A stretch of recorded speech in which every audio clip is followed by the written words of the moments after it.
So welcome to our session today. Today's session is Shaibir. Shaibir is one of the characters in the Mahabharata as described in the Gita. So Shaibir is one of the characters who is described, um, which helps us to understand who is part of our army. So the basic premise that we are working on is that there are the five Pandavas, which represent five chakras. There are the 100 Kauravas, which represent the 100 vices that most of us have, and how the war takes place, and how the Pandavas gradually, which is basically the chakras, gradually begin to overcome one vice at a time till they reach to a point where they actually overcome Duryodhan. Okay, so that's the basic premise on which we are doing this. This is all based on Paramhans Yogananda ji's book, God Talks with Arjuna. Okay, so let's start with an invocation. Let's close our eyes. Inhale and exhale. Let us invoke to the Supreme God, Divine Father, Divine Mother. We thank you for your priceless blessings, for divine light, divine love, divine guidance, divine love, mercy, inner healing, physical healing. Thank you for the inner strength to practice regularly. Thank you for your divine help and protection, for illumination, abundance, and prosperity. We thank you.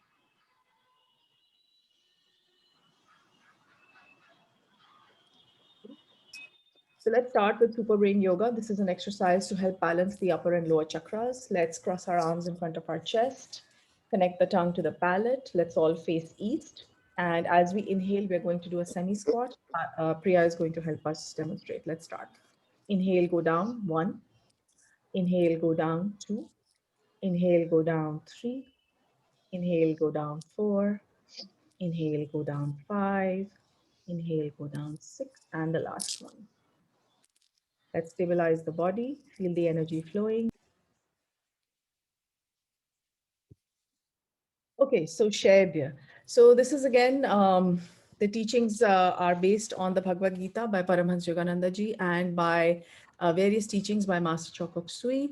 What we are basically doing is that we are trying to understand the Bhagavad Gita from the context of pranic healing, essentially from the perspective of energy. Okay, so right now we are in the process of discussing the, one second. We're in the process of discussing the Patanjali's Yoga Sutras. This is just how it's been given in the book, God Talks with Arjuna, and so we are covering that. So, Shaibya. So, yes, so in the previous episode, we talked about Drishtaketu, and Drishtaketu is part of what we call Yama.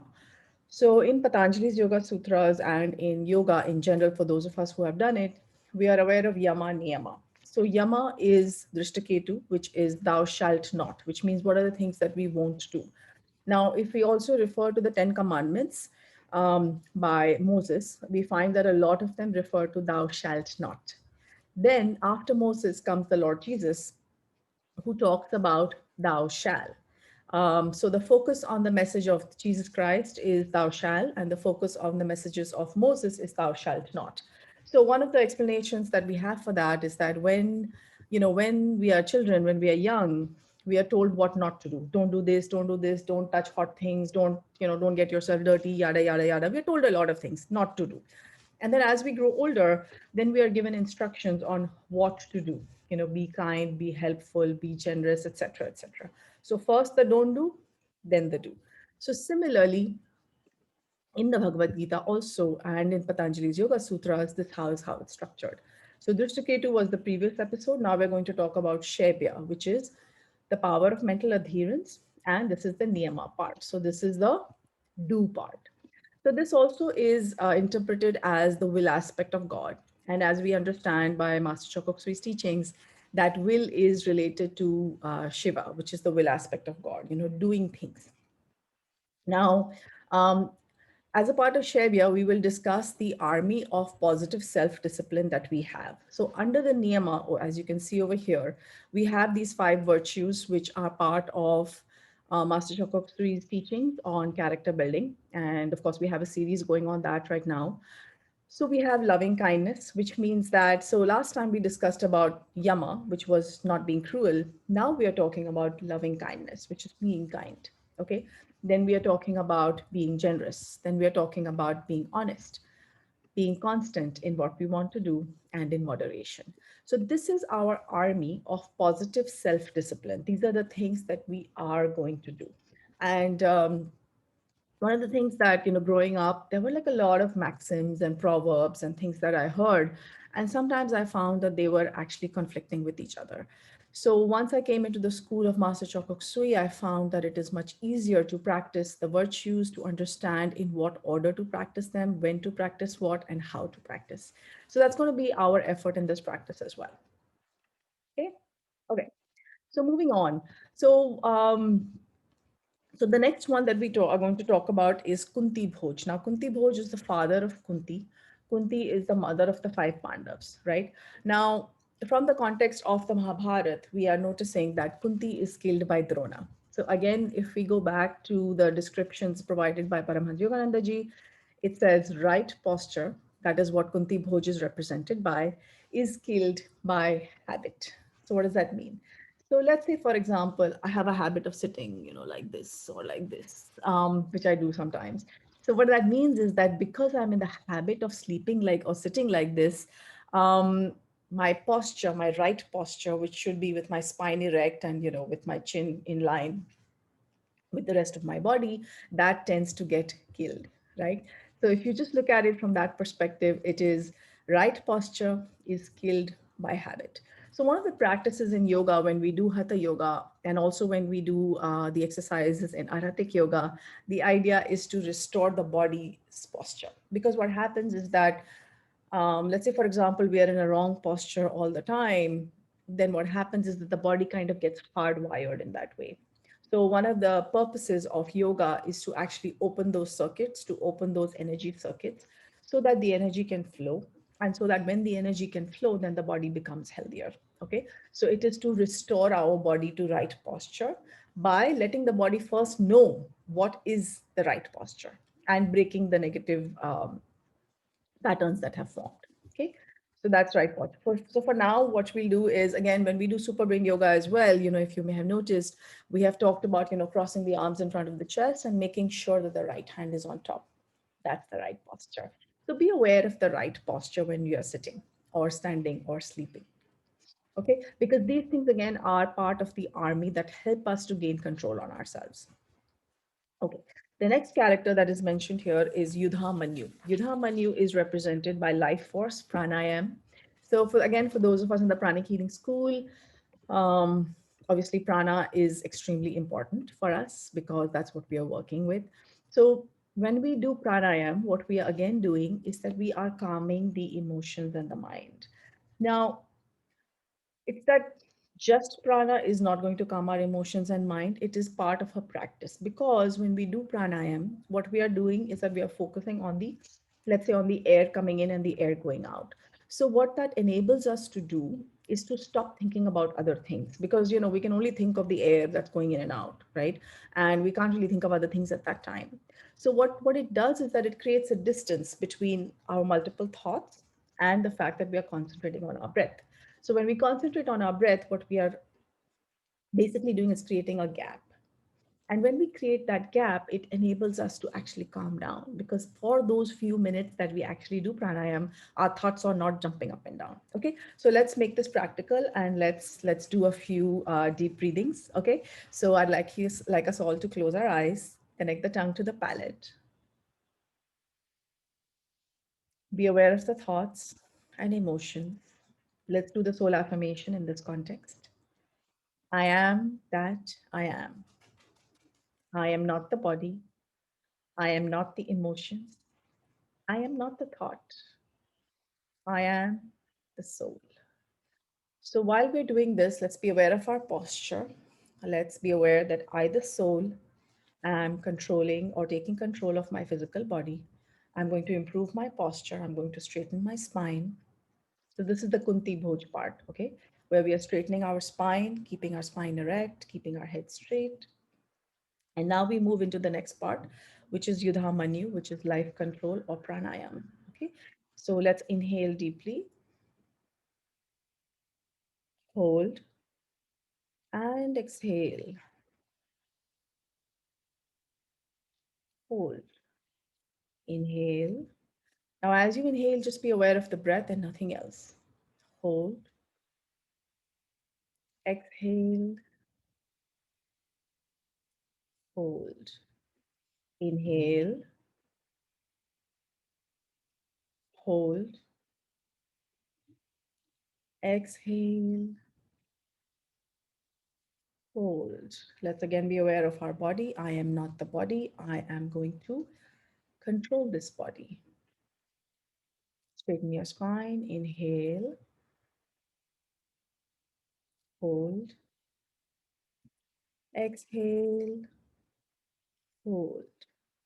Please continue. Please be aware of your shoulders. So if your shoulders are strained like this, just squeeze your shoulders up and then let them go down. So when we do this exercise, we need to make sure that our shoulders are relaxed. Inhale, hold, exhale, hold. Also, when we are inhaling, let's be aware that our breath should be gentle and soundless. Okay, so in this particular exercise, there are other breathing exercises where you have to make a sound, but right now we are doing the non-sound one. Okay, so just inhale so gently that no one can hear you breathe. Hold, and then exhale so gently that no one knows that you're exhaling. Hold. Inhale and exhale one more time, and then gently let's open our eyes. So that was a very, very, very short practice on pranayam. So it says here that Yudhamanyu and Uttamojas, basically, they were the two protectors of the right and left wheel of the chariot of Arjun. Now, why will that be relevant? The way I see this as relevant is that because Arjun, for example, represents the solar plexus chakra, the Manipur chakra, right? And the Manipur chakra, as we know, if we get upset, then it is the Manipur chakra that begins to dance, you know. So if we have pranayam on one end to help us to calm down the Arjun chakra or to protect the Arjun chakra or to protect the chariot of Arjun, which basically means the vehicle of Arjun. If it can protect the vehicle of Arjun, it can also protect our vehicle, our physical body. Okay. So so we find this interesting, you know, because what we're trying to do is not just kind of read from a book, we're trying to combine a lot of things so that it kind of goes into our, um, you know, it goes into our system. And this basically comes from basically a book on a course in psychology on the brain that I took when I was in college in UC Irvine, sometime in the year 1991. That basically, when we connect a lot of things together, what happens is that because the brain works on networking, it allows a lot of things to come together and it helps improve our memory related to something. So that's also one of the efforts here, is that not just to talk about a topic, but to talk about it in a way that it kind of, you know, makes other connections so that we can remember it when we need to. So what are we trying to say? Trying to say that if we have a situation where we feel upset, where we feel angry, then it's a good idea to basically do a few deep breathings, do some pranayam, let's calm ourselves down. That's what this technique is about. Okay. The next one is a very interesting one. It's called Purujit or Pratyahar. Now, Pratyahar basically means withdrawal of the senses. That is what is provided in the book. So it says here, um, conquering, removing in meditation. So Purujit, basically, who was the son of Kunti Bhoj and therefore the brother of Kunti, um, he was a very powerful character. Now, sometimes when we talk about withdrawal of senses, what we sometimes think is that okay, we should not eat, we should not, you know, listen, you know, we should not enjoy music, we should not look at anything. That's not what that, this is not what I understand it means. What I feel that it means is that we look at things. So let's say, for example, right now actually I'm looking at the screen, looking at myself. So suppose I'm looking at myself, but at the same time I'm kind of aware that I, the soul, I'm using my eyes to look. Okay, I, the soul, I'm using my eyes to look. Now, one thing I'd like you to think about in this context is that when somebody passes away and we have a situation of organ transplant, which you may have heard about, let's say people who donate their eyes or their liver. So, you know, the eyes as an instrument still have the ability to be taken from our body and to put into someone else's body and be functional, right? So the equipment of the eye is still working, correct?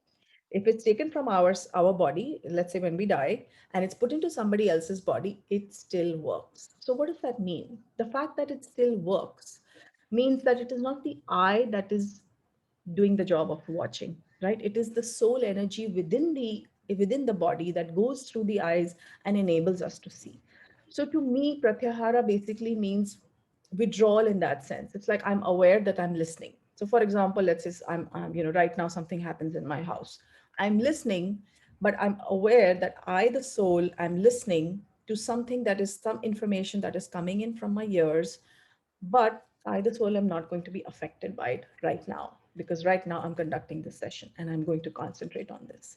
So to me, that is one of the ways in which I have practiced pratyahara. I'm still learning. I'm still practicing. Of course, there is a very high level of pratyahara where you can put somebody, you can do all kinds of things around them and they're not affected. I haven't gotten there yet. We're talking about it from a more general point of view right now. So when something happens, the idea is to be aware that I, the soul, am looking, smelling, tasting, hearing, feeling, touching, all these things. But at the same time, I'm going to withdraw. So when I'm doing the meditation, for example, if there is a noise outside, or I get a smell that is not pleasant, or pleasant, whatever, I just tell myself, I, the soul, am meditating. So right now, I'm going to withdraw from my senses. Okay. The other thing we need to be aware of is when we talk about the senses, if you read the book, The Astral Body by Arthur Powell, once we, so it's not like when we withdraw from the senses, we withdraw from a certain level of consciousness, but it also enables us when we withdraw from these physical senses, it actually enables us to use our astral senses. And our astral senses are basically when we get this feeling or we can observe something from a multi-dimensional point of view. Okay. Now there comes a point at which of pratyahara where we have to withdraw from that as well. That's the later stage. So right now, let's talk about the use of asanas and the use of pranayam to withdraw pratyahara. Okay. Okay. Give me a second. Okay, I don't know what happened. Sec. Hmm.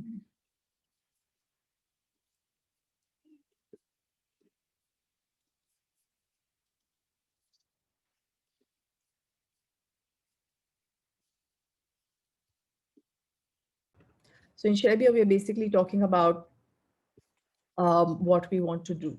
So let's be aware of the virtues: loving kindness, generosity, honesty, constancy, and moderation. Okay, these are the five virtues. Let's think of something. Firstly, let's be aware of what we are doing right. So let's think of one loving thing that we did in the last whatever period you want to do. Then let's think of one generous act that we did. Perhaps we did some donations, perhaps we said something nice to someone, things like that. Then let's be aware of a time when we were honest, when we spoke the truth, even though it may have been difficult for us to speak the truth. Now, we're not talking about that truth which hurts other people, okay? We're talking about that truth which helps other people and helps us keep us honest. Let's think of ourselves as constant. So some of us have been doing this particular session at 4 o'clock every day. So let's appreciate ourselves. And then the last one is moderation. Are we being moderate in our practices, in our life, in the way we eat? And let's look at one thing where we are doing it and first appreciate ourselves for that. Now, in the process of doing this, if we find that there is, some little thing that we didn't do right, let's just be aware of that and let's mentally erase that particular pattern and let's replace it with what we want to do. So let's say, for example, when we woke up this morning, we wanted to get up and take a bath really early, but we didn't do it. That's okay. What we're going to do is we're going to think, put ourselves back in bed, and just visualize ourselves getting up at a certain hour, getting out of bed, going to the bathroom. So we're just doing this visualization. So what happens is when we do this visualization, It enables our mind and our body to gradually get rewired or reprogrammed into doing what we want to do. Okay, let's take a few minutes for that.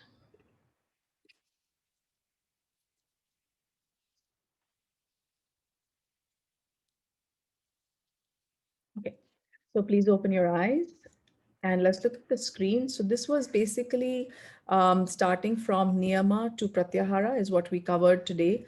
The next session, we'll talk about Abhimanyu, which is self-mastery. And I've just made a little chart so that we understand what it is. So in Drishtaketu, we talked about avoidance of immoral actions. Today, we've talked about Niyama, Asana, Pranayam, and Pratyahara. And in the next session, we'll talk about Abhimanyu, which is a very interesting character. Okay. And this is what we did, inner reflection. So in inner reflection, we are basically using the first shloka of the Bhagavad Gita, which is Dhritarashtra Uvacha, which is the blind mind, Dharmakshetre Kurukshetre, which means in this body, assembled together, Samaveta, assembled to fight, which is Yuyutsavaha, Mamakam, which is my vices, and Pandavs, which are the five Pandavas, Kim Kurvata, O Sanjay. How, what did they do today? So, what did my vices and my virtues do today? That's what inner reflection is about. And it is considered to be an extremely powerful practice to help us improve and to grow. Okay. So again, this is coming all from the school of Master Chokok Sui. There are so many books of his that we have drawn upon in this series. So I just wanted to put this out there for you. We have a healing series, prosperity series, and a spiritual series. Okay. Let's raise our hands in blessing position like this. Let's be aware of our crown, our heart. Let's be aware of the things we have learned today. We have learned about Shebya, which is thou shalt. What are the things that we will do? Let's bless ourselves with the ability to have loving kindness, to be generous, to have honesty, to be constant in what we do, and to balance everything by being moderate. Let's be aware of the role of the asana of Kunti Bhoja, which is the ability of ourselves to control our vehicles, our physical vehicle, our physical body. Let's bless ourselves with right posture. Let's move on to Yudha Manyu. Let's be aware of the role of pranayam, of correct breathing, of its inability, of its ability to help us, to make us exercise the soul affirmation, which is I am not the emotions, I am not the thoughts. Yudha Manyu or pranayam can help us with that. Let's be aware of that. Let's bless ourselves. Let's bless ourselves with the ability to achieve our targets, our spiritual targets, our relationship targets, our health targets, and our financial targets. Let's bless everyone on the planet. Also, those who are affected by the COVID-19 virus, let's bless everyone with divine light, divine love, and divine power, with divine healing. May the Buddha Kuan Yin, with her divine, compassionate, purifying light, extract, externalize, and raise to higher vibrations all negativity causing the coronavirus on the planet Earth right now. We thank you for your blessings. Inhale and exhale. Let's bless our projects if we have any. Let's bless people who have requested us for blessings. Let's also bless the School of Master Chokok Sui and all the workshops from basic pranic healing to Kriya Shakti. I've got a screenshot here in front of us for us to see what are the workshops. Let's bless all the workshops with tremendous success. May pranic healing spread rapidly and properly through the entire planet Earth.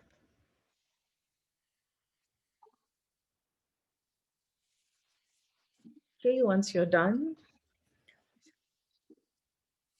let's massage our face, our scalp, neck, shoulders, arms, chest, liver, spleen, kidneys, back. Come back to the body. So again, thank you everyone for joining us. So tomorrow, the next episode is going to be on Abhimanyu, which represents self-mastery. There are a couple of cool things about Abhimanyu, which I would like to share. So I hope you'll join us for the session. And again, those of us who are watching this on YouTube later, you're welcome to join us on our live sessions. It's usually at 4 o'clock Indian Standard Time. Our schedule is below in the box, and do subscribe so you'll get a notification whenever we put out something. Okay, so thank you so much and see you soon. Bye.